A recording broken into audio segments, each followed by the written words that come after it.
Thank you very much, Kerry, for joining us today. I guess we're just interested in some of your perspectives on working with students, and especially those who are struggling with anxiety. Could you just tell us a little bit about your role and how do you work with students overall? Okay, so my role in the School of Education and the Arts is the Academic Director of Professional Practice. So basically I have academic oversight for the structure of placements, the tasks, activities, the way students are assessed, etc. But I also work in with Equid to give them advice about where and how to place students in schools to best meet the academic requirements of their course. And overall, I guess I'm the lady where the buck stops, where there's an issue with any aspect of a placement with any of our will stakeholders. So the students, the schools. I'm guessing with students in placement, there's plenty of opportunities for things to go sideways, that things won't necessarily go according to plan and maybe cause some distress for the students. Could you talk about that a little bit more? Yeah, there most certainly is, and I think it often manifests around placement time, but I think it's really important to distinguish from the sorts of stress that is normal and the sorts of stress where we really need to take notice and exercise due diligence concern for our students and their mental health.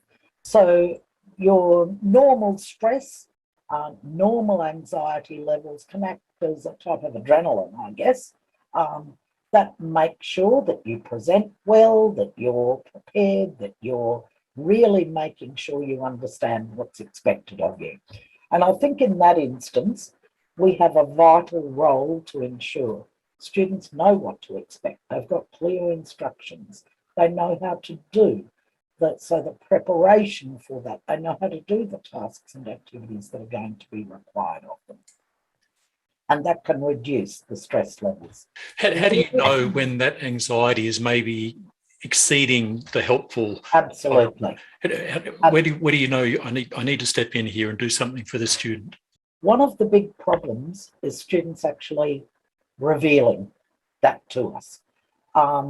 Many times the signs come because there's silence rather than noise. In my instance, if there's any variation to the set dates on a placement calendar, that often sends a signal, particularly if the student supplies, often they'll supply a medical certificate to say I'm delaying it for a week or I'm unwell or whatever. That always triggers to me to follow up with that specific student. Yep. We also have sort of preventative things that even when they're registering for a placement, I encourage them to identify. There is a section on their form where they identify if they're on an accessibility plan or if they have any sort of health, or mental health issue that might impact their placement. So I contact them immediately, but people don't always reveal. So when I know there is a student needing support, I can actually put proactive supports in place from the beginning of term. If we get to the stage where they're on the verge of going out on a placement, and that's when the anxiety really starts to manifest, any of those sorts of signs, I don't communicate via email. I actually ring the student. And I think that's absolutely vital because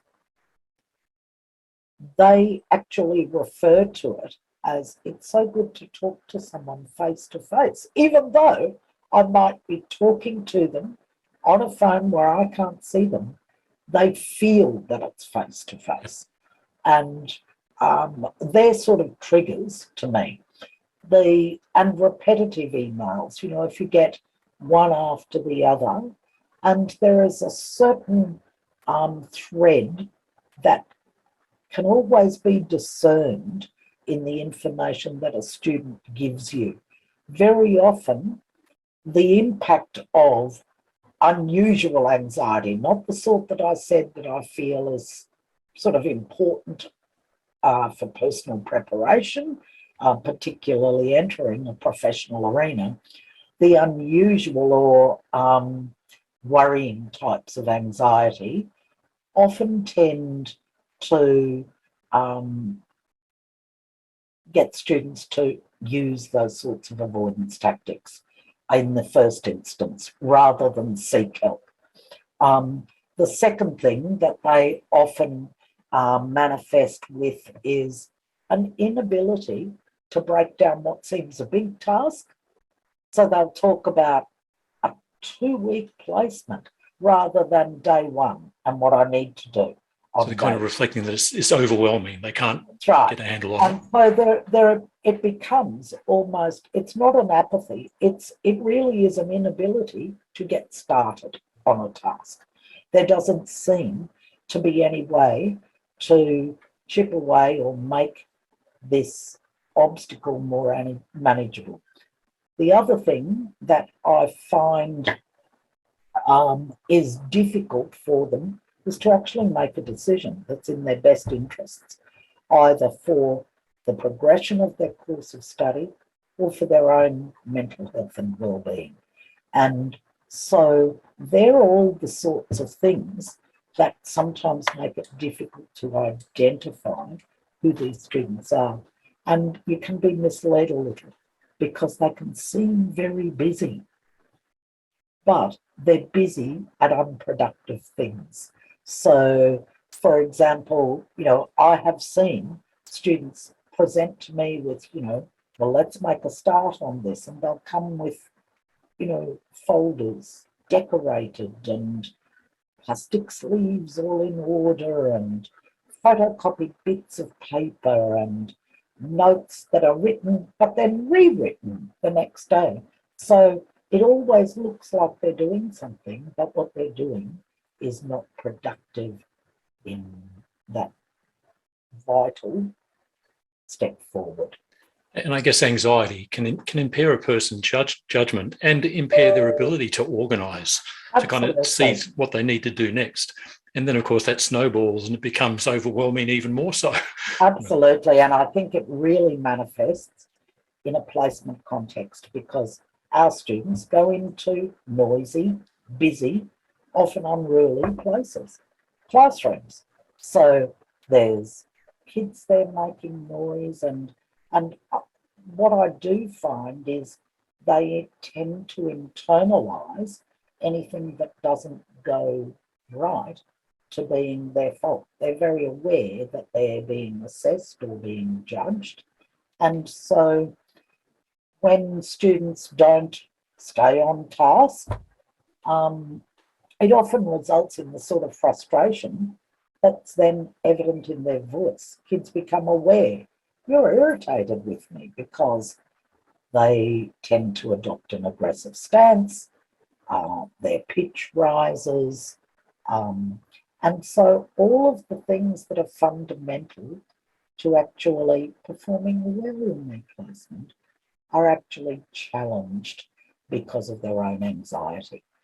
And I guess that leads on to a bit of one of the other things that I often see is that students who are suffering from anxiety, debilitating anxiety, tend to hunt for someone or something to blame.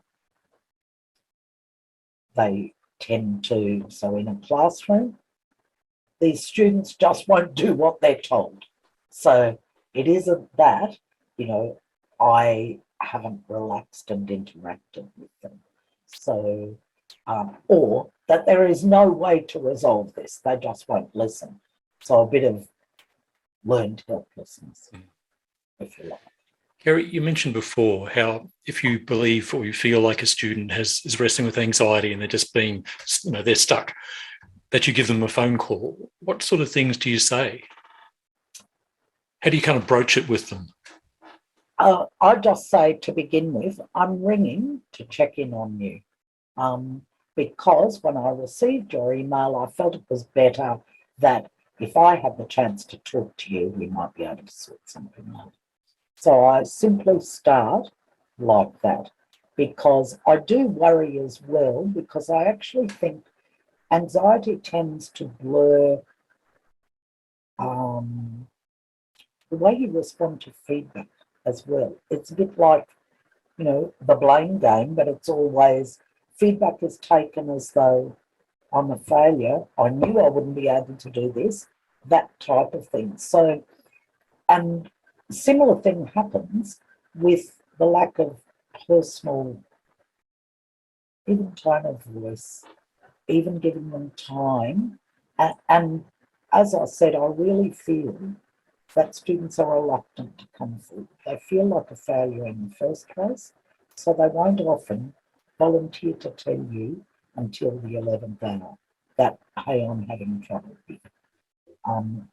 So ultimately, I think they can misinterpret the message in print via email, because, it tends to be more formal, more terse, less inviting. So I think the first step is getting them to tell me or identify, yeah, I'm having trouble.